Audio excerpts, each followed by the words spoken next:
નમસ્કાર મિત્રો, ટેટ અને ટાટ પરીક્ષામાં ટોપ સ્કોર કરવું છે તો શૈક્ષણિક મનોવિજ્ઞાનના સૌથી મહત્વના ટોપિક્સનું આ સ્માર્ટ રિવિઝન હવે ચૂકે ન જશો.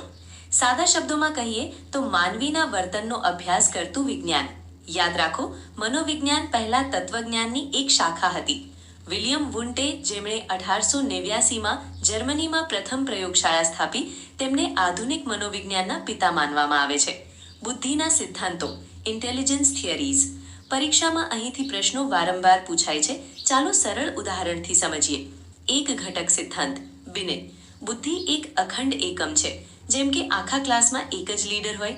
દ્વિઘટક સિદ્ધાંત, સ્પીયરમેન.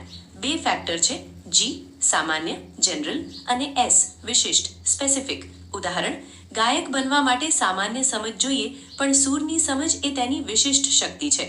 બહુવિધ બુદ્ધિ, હાવર્ડ ગાર્ડનર. ગાર્ડનરે 8 પ્રકારની બુદ્ધિ આપી છે.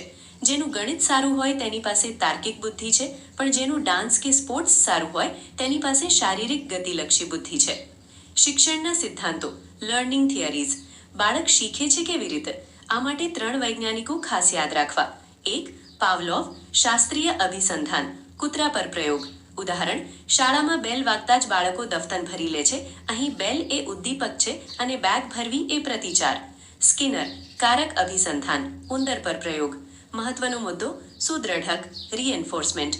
જો બાળક સારું કામ કરે અને તમે તેને શાબાશી આપો તો તે કામ ફરી કરશે.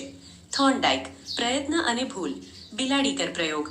તેમણે 3 નિયમો આપ્યા: સજ્જતા, અભ્યાસ અને અસરનો નિયમ. હવે આગળ આપણે વિકાસની અવસ્થાઓ, ડેવલપમેન્ટલ સ્ટેજીસ વિશે ટૂંકમાં સમજીએ. જીન પિયાજેનું બોધાત્મક વિકાસનો સિદ્ધાંત. 1. સાંવેદનિક તબક્કો, 0 થી 2 વર્ષ. બાળક ઇન્દ્રિયો દ્વારા શીખે છે. 2. પૂર્વ ક્રિયાત્મક, 2 થી 7 વર્ષ. બાળક પ્રતીકો અને ભાષા સમજતું થાય છે, પણ તર્ક નથી કરી શકતું. 3.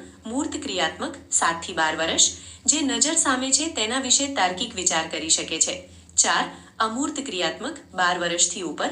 કલ્પના શક્તિ ખીલે છે. હવે આગળ આપણે વ્યક્તિત્વ અને બચાવ પ્રયુક્તિઓ વિશે ટૂંકમાં સમજીએ. જ્યારે બાળક નિષ્ફળ જાય ત્યારે તે પોતાનું મન મનાવવા જે બહાના કાઢે તેને બચાવ પ્રયુક્તિ કહેવાય.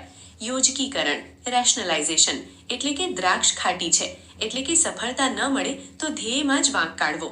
પ્રક્ષેપણ, પ્રોજેક્શન, પોતાનો વાંક બીજા પર ઢોળવો. દાખલા તરીકે, પરીક્ષામાં નાપાસ થનાર કહે કે પેપર અઘરું હતું અથવા સાહેબે બરાબર નથી ભણાવ્યું. ઉર્ધ્વીકરણ, સબ્લિમેશન, અસ્વીકાર્ય આવેગોને સમાજ સ્વીકારે તેવા માર્ગે વાળવા. અંતમાં યાદ રાખવાની શોર્ટ ટ્રીક. મનોવિજ્ઞાન ગોખવાનો વિષય નથી, તેને તમારા વર્ગખંડ અને બાળકોના વર્તન સાથે જોડીને સમજો. આઈક્યુ એટલે કે બુદ્ધિ આંકનું સૂત્ર. આઈક્યુ બરાબર MA/CA × 100. MA માનસિક વય, CA શારીરિક વય. આ સ્ક્રિપ્ટને વારંવાર સાંભળજો, જે તમને પાયાના ખ્યાલો સ્પષ્ટ કરવામાં મદદ કરશે. પરીક્ષા માટે ઓલ ધ બેસ્ટ.